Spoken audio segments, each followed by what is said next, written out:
यह कहानी है जापान एयरलाइंस फ्लाइट 123 क्रैश की। एक ऐसा हादसा जिसने न सिर्फ जापान बल्कि पूरी दुनिया को झकझोर कर रख दिया। यह केवल एक विमान दुर्घटना नहीं थी, बल्कि सैकड़ों परिवारों के सपनों, उम्मीदों और जिंदगियों का अंत था। उड़ान की शुरुआत एक सामान्य सफर। 12 अगस्त 1985 शाम का समय। जापान एयरलाइंस की फ्लाइट 123 ने टोक्यो के हनेदा एयरपोर्ट से ओसाका के लिए उड़ान भरी।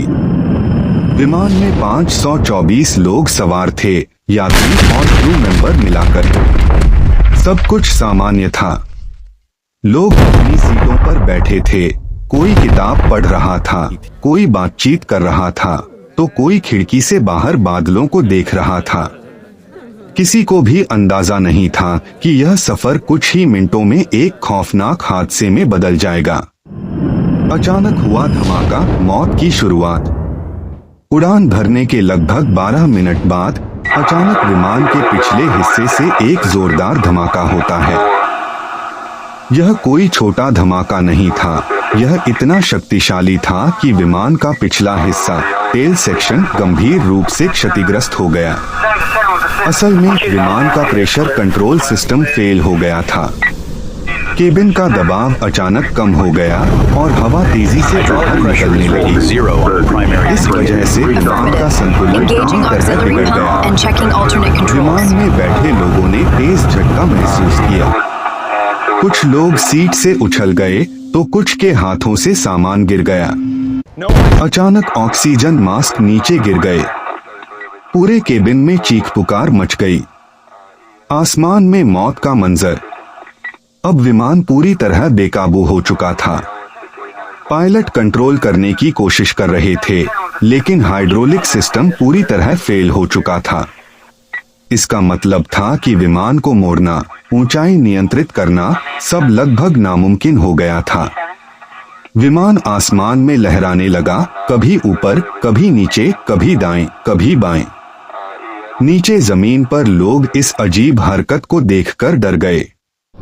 उन्हें समझ नहीं आ रहा था कि क्या हो रहा है। विमान के अंदर स्थिति और भी भयावह थी। बच्चों की चीखें, बड़ों की रोने की आवाजें और चारों तरफ डर का माहौल।